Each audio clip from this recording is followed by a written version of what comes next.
Hello! It all started 10 years ago. When I was leaving work or home, i.e., always outside, I felt the urge to defecate, but it was still nothing serious. Then, during a bus trip, my stomach hurt. I got diarrhea, and after that situation, everything seemed to be unlocked. At first, it only happened before a trip, always diarrhea and barely getting anywhere. Then it started happening when I went out somewhere for a longer time, where I know there is no toilet. And it got to a state every time I went out, until the problem grew to a functional one. And now even if I stay at home all day or I'm in the office, I very often have urgent urges to defecate. In most cases, my stools are mushy and thin, which makes it even harder to squeeze. If I just feel like going to the bathroom, there's almost no way to say, okay, I'll squeeze, and when I get somewhere, and I have to visit the bathroom as quickly as possible, which is accompanied by panic, stress, and anxiety. Although it all seems to have started on a mental basis, at some point I decided that it could be something physical, given the upset several times a week, the cramps, the gases. I visited numerous gastroenterologists, had colonoscopies, tested for calprotectin, helicobacter, Hivit-Ball. Only Helicobacter was in some lower limit value, everything else was fine. I've taken all kinds of probiotics, tried diets, but this happens to me even if I haven't eaten for 24 hours. And so for years, I've been wondering which is the chicken and which is the egg. Is the brain to blame or the stomach? Is there something physiological that can be missed? It's clear that I don't have a normal social life. Everything revolves around the toilet, its presence or absence. I would be very grateful if someone with a similar problem could share their experience. First off, to the person who wrote this, and really to anyone listening who recognizes themselves in that story, what you're going through is incredibly draining. It's exhausting both physically and psychologically. The most important thing for you to hear right now is that you are not imagining this. It is not a sign of weakness. What you're experiencing is absolutely real. And there's actually some good news here. This whole cycle, the physical symptoms, the anxiety, the way you start avoiding things, it might feel like a complete mystery, but it's not. In fact, the pattern that was just described, from that initial incident on the bus to a life that now revolves around toilets, points directly to a very well understood and recognized medical condition. So let's dive into what that is. What we're talking about is called irritable bowel syndrome, or IBS. And what's so crucial to understand is the modern definition you see here. It's a disorder of the brain-gut interaction.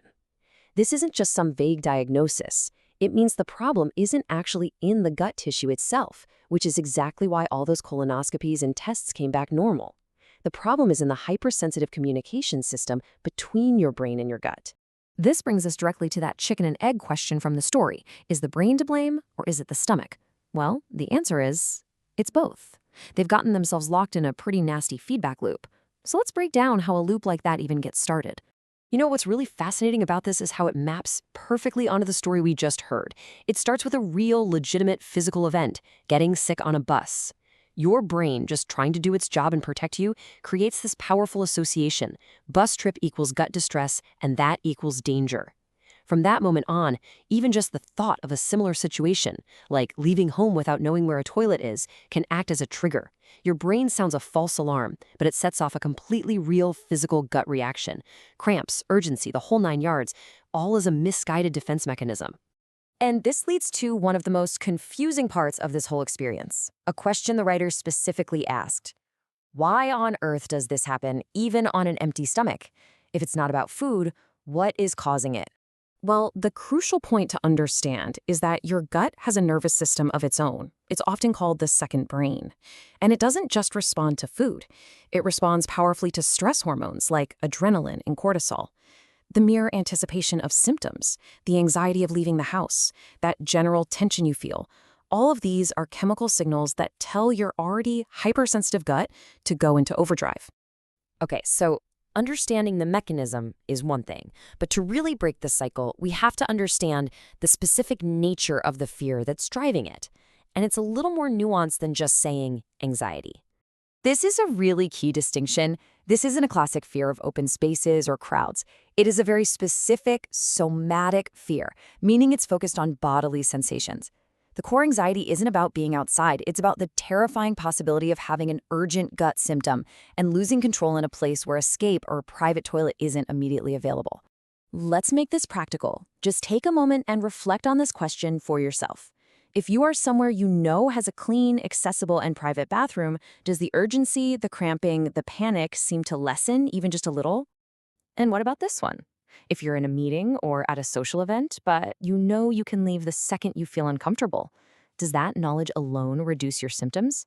If you answered yes to these, it clearly illustrates that your perceived level of control and safety directly dials the physical symptoms up or down.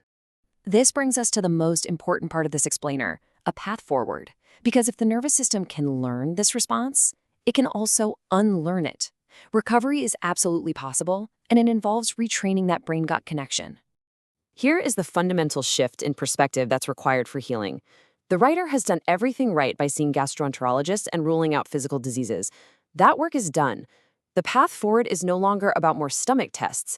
It's about addressing the engine that's driving the physical symptoms, the anxiety, and the conditioned fear response.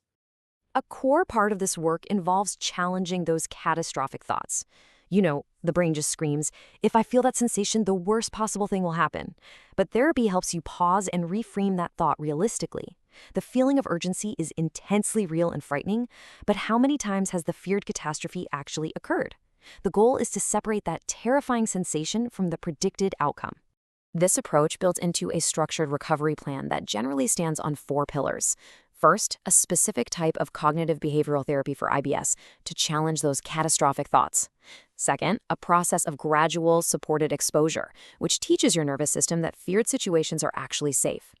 Third, medication like low-dose antidepressants can be incredibly helpful, not for depression, but because they can actually calm the hypersensitive nerves in the gut. And fourth, actively working to break the cycle of safety behaviors, like constantly checking for toilets, which only reinforces the fear. So, after a decade of struggle, of tests, of a shrinking life, what is the single most important message to take away from all of this? It's this. This condition feels permanent, but it is reversible. You are not trapped. And as you can see from the response to the original post, you are profoundly not alone. This exact experience, this life around the toilet, is shared by millions of people.